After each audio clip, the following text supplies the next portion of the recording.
Hello everyone, Seraphin here, welcome back for more Mega Man X. When I last saw you guys, we were just finishing up Launch Octopus's level, and we're going to move on. We're actually going to revisit Sting Chameleon here real quick, because now we can go get his heart container. And the reason for that is because this is the third of 3 levels that are altered based on what bosses you fight. You may have already noticed, because we've beaten Launch Octopus, there is water all over the place in this rainforest. It's kind of flooded over. And as a result of that happening, we will have access to the last remaining heart tank. Or not last remaining heart tank, but the one that we couldn't get the first time we came here.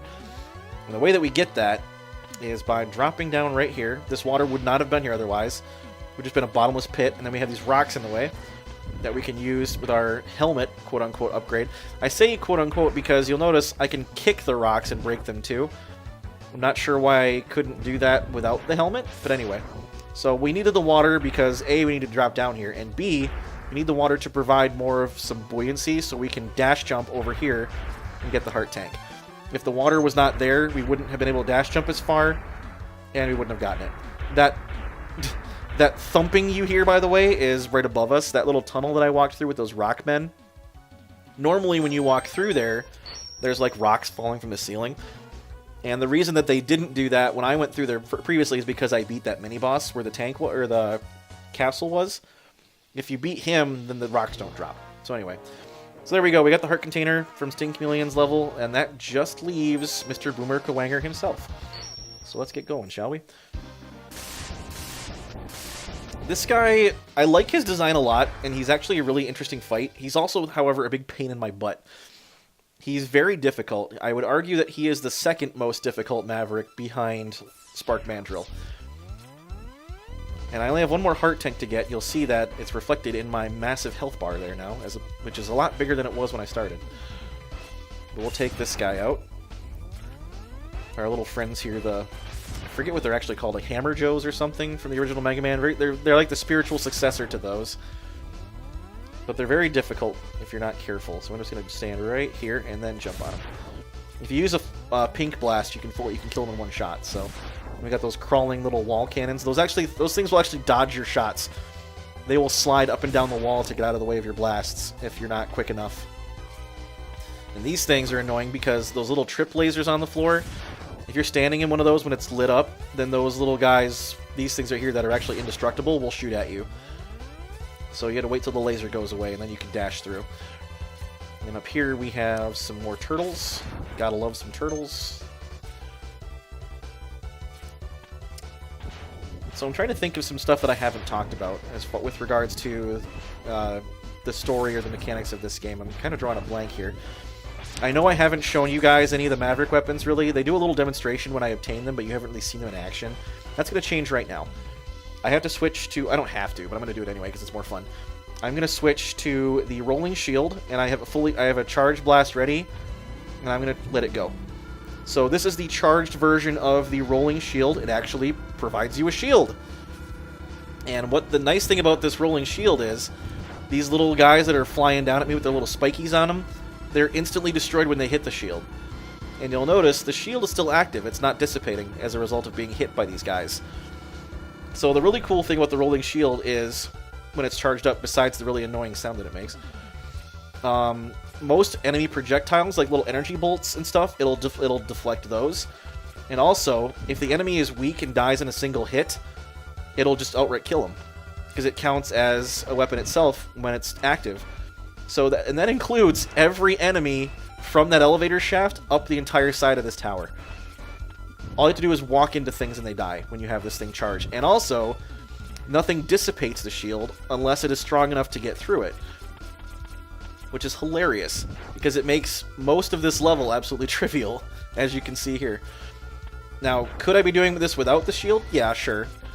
It'd be a pain, because you got these stupid little guns on these little emplacements that pop out of the wall. You get those creepy crawly bugs on the ladders. Those things in the elevator are really annoying if you're not careful.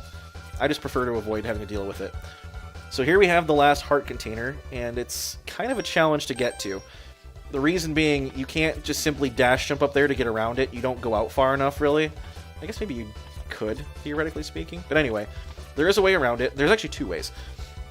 The way that is normally prescribed to get that is to have the boomerang cutter, because when you fire the boomerang cutter, it's a boomerang. It comes back to you. But it also, when it comes back to you, will bring with it any power-ups that it grabs along the way, which is really cool. However, we get the boomerang cutter from this guy, and we don't have it yet. And quite frankly, I don't want to walk all the way back here to get it. So what we're going to do is another way that I've found out works. We're going to stand back about here. I'm going to blow this up first. We're going to charge up the gun again. And we're going to go to, what is it? The shotgun ice. The charged up shotgun ice creates a little sled that you can ride on. And by doing that, it pushes out just far enough off the side of the level there for you to jump off of and get up on here. Now, I don't know if a lot of people know that. I don't know that I've ever actually read about doing that in a guide or anything. But I kind of figured out that it would work one day, and I was like, oh, that's cool. And now I don't have to walk all the way back through this level to get the stupid heart tank after getting the boomerang cutter. That being said, there is one other thing we don't have that does require the boomerang cutter to obtain. And we'll get that just as soon as we finish up Boomer Kuwanger here. We got this dumb cannon thing. You see how it jumps out of the way when you shoot at it? Really annoying. Anyway, moving on. Oh, pfft, that was annoying. Lots of annoying today. Not nearly as annoying as what's going to happen when I reach the end of these Maverick levels and go to like the final boss stages. Those are going to be stupid. Anyway. He tried to dodge, but he wasn't fast enough. That's alright. Not all of them can be fast enough. And here we have Boomer Kuwanger's lair here up top. I'm not sure what this tower is supposed to be. If it's like a air control tower or something. I'm not entirely certain. But anyway. Walk across the little bridge here, and here we have Mr. Boomer Kuwanger's room himself. So, the thing with Boomer Kuwanger is he teleports around a lot. He also has horns, quote-unquote. He's a stag beetle. But he teleports around a lot, and while he's doing that, you can't actually hurt him. And he also has horns on top of his head that he throws like a boomerang, which you haven't seen yet, but I'm sure he'll do it any minute now. Maybe not. Nope. And him teleporting around is really annoying, because he'll just teleport right on top of you and punch you in the face. There's the boomerang right there. So another thing he can do, because he's a stag beetle, is if he lands right in front of you, he can grab you in his horns with them still on his head and fling you into the ceiling. And that hurts a lot. So you want to avoid getting into melee combat with him if at all possible. And the boomerang, thankfully, is not all that threatening. You can usually just outdash it. As long as you stick to the walls, he doesn't jump up at you or anything. He'll just throw his boomerang up at you. He generally speaking stays on the floor. In fact, I don't think he jumps at all. I think he just teleports around on the floor. But the fact that he teleports around so much is really irritating. It makes it hard to lock him down and hit him. Especially because he'll just teleport right behind you sometimes. So I guess he's not altogether all that difficult. He's just annoying is all. There, did you see that? If I hadn't gotten out of the way, he'd have flung me right into the ceiling. That would have sucked. It hurts a lot. Anyway, so he's down without too much effort, thankfully. And we got his heart tank already, so we don't need to come back here for that. And we're going to get the boomerang cutter any second, so we can go get the last upgrade we don't have. Ka-ching! Awesome. You get Boomerang Cutter, the most useful weapon in the game. So yeah, it fires little boomerangs. And again, anything that is in the way of those boomerangs, like item pickups, if it runs into any of them, it'll bring them back to you. Which is really neat. And we actually need that particular functionality. Oh, here we go. So because we've beaten all 8 Mavericks, a Zero is reunited with us, because he just found Sigma's Fortress. And now we can assault Sigma's Fortress. Put an end to his war against the humans. Yeah, apparently that's what's going on here. So now the menu stage theme changes, and we see a big old picture of Sigma right there in the center. And the way that we go to Sigma's final stages is on the bottom right here. What I never noticed about Sigma and like his little emblem there on the side there, it's actually like the Greek letter Sigma with like a monster face on it. And I never noticed that when I was a kid, but I thought that was really, really cool. Anyway, moving on. We have one tank left to pick up. We have to go back to Spark Mandrill's level to get it. Thankfully, it's really early on, so we don't have to go very far. But now that we have the boomerang cutter, we can reach it. Alright, let's move on here. We're actually going to go down this ladder instead of up the other one. And that'll bring us over to one of these guys again. That'll bring us over to here. There you see the energy tank, perched precariously on the edge of that behind this wall that we can't get to. However, if we have the boomerang cutter, we can jump up and fling it, and here it comes. Boom.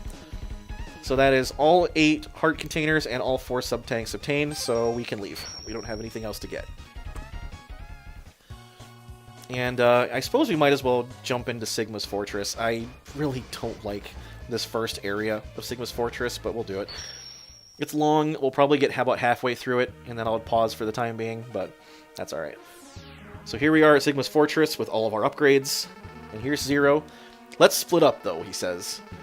I'll go in first, and then you can slip in while I keep the main defense force busy. Bye, Zero. Would have been really nice to have him around for some of these fights, but that's alright.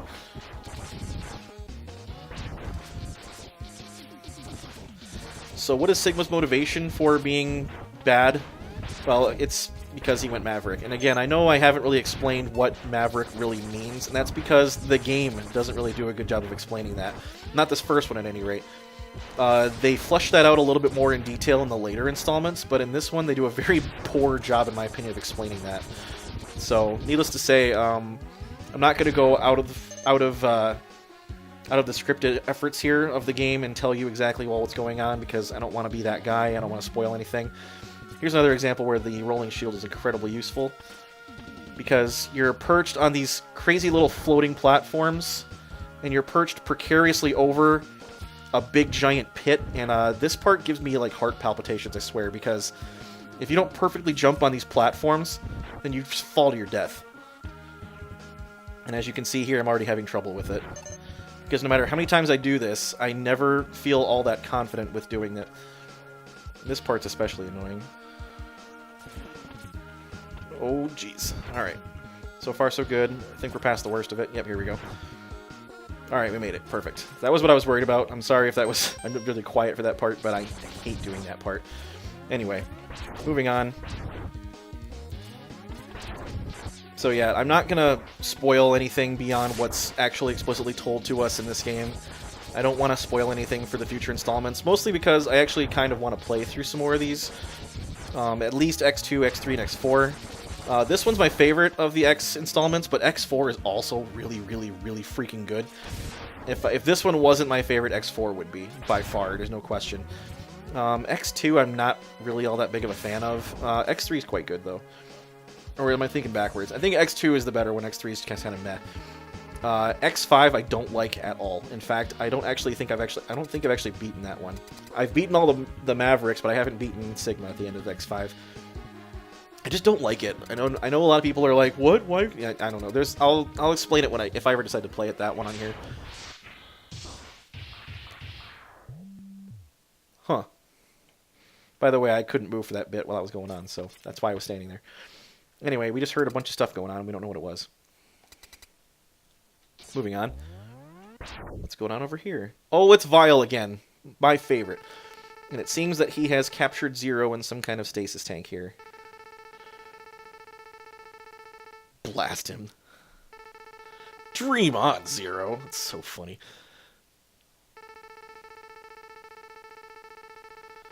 His ancient weapons. That's not very nice. So, this is very much the same deal as the first fight with him in the intro level. We can't actually hurt him. That armored carrier, he's right. It's more than a match for our ancient weapons. We can't actually hurt him while he's in his right armor here. So me wailing on him effortlessly is not actually doing anything. This is another scripted fight. I have to lose again. I don't know why they make you do this a second time. I guess to create a plot here. So he's going to walk over and pick us up and leave us there. Then he's going to go over and cackle. Zero, however, is awesome and breaks out of his confinement. And what Zero does here is a little weird, in my opinion. Instead of just shooting the guy's arm off again, he just blows himself up. Not really sure why he felt the need to do that, but at any rate. So he takes out Vile's carrier, but not Vile himself, unfortunately. What a worthless gesture. I can't be defeated so easily. Yeah, Vile's a jerk. And for some reason, we break out of our little stasis-y cell there and also get all of our life back. I'm not really sure how we do that, but that's whatever.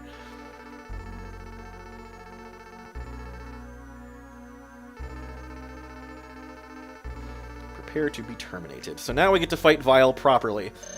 So this fight we can lose or win, as the case may be. And Vile is very difficult. I have a hard time beating him, even with his weakness, honestly. We're going to see if we can do it. I know most of his attack patterns. It's just really hard to dodge a lot of them. You see he drops mines on the floor that crawl along. That part that he does, he shoots the stasis he blasts at you again. Would you quit jumping into me, you jerk? Thankfully, it looks like I'm going to be able to beat him. Yeah, we got him. Yeah, he jumps around a lot and drops little mines and shoots crap at you, but he's just annoying is all. If I didn't have this armor and all those heart tanks, I probably wouldn't have beat him. This is another cool thing that I never noticed until, like, recently, is whenever X is hurt, like, below a third of his hit points, he starts panting. He's like he's getting his butt kicked, which is really cool. So now what happened to Zero? Well, he's missing half of himself. And for some reason, he has blood coming out of his mouth. I don't really understand how that makes any sense. I don't think robots have blood, do they? I don't know. Anyway, auto repair systems can't handle all his damage. Yeah, I'm not surprised. You're missing half your body. Your power is greater than I thought. Well, that's cool, I guess. Maybe you can destroy Sigma. Ugh. And he just fades away.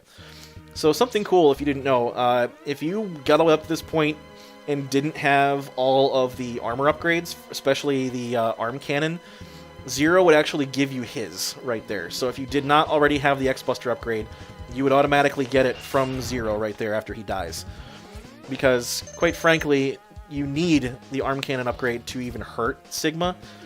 You need to fire fully charged pink blasts to even land a hit on him at all. So rather than rely that you found the upgrade and got it, the game's like, here, just in case you didn't, we'll still give you a way to hurt the final boss.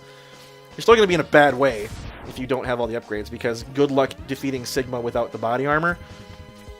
This part's also incredibly annoying, so what I'm going to do here, we're going to use the charged up Chameleon Sting, because this actually makes you temporarily invincible. Just for a couple of seconds, actually. It's not that long at all, but it's just enough to get through this really annoying part and up to the top here.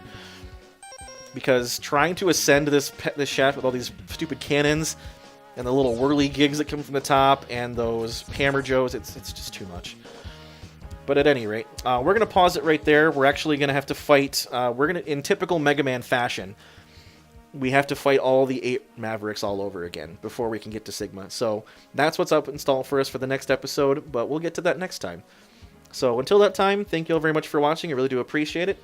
I'm enjoying this a lot. I'm glad it's a nice little side interlude we can do for the time being while I decide what I want to play next on the channel, because I'll be honest with you guys, I haven't figured it out yet. But at any rate, thanks for watching. I will see you in the next part. Until that time, this has been Seraphin. Stay classy, internets.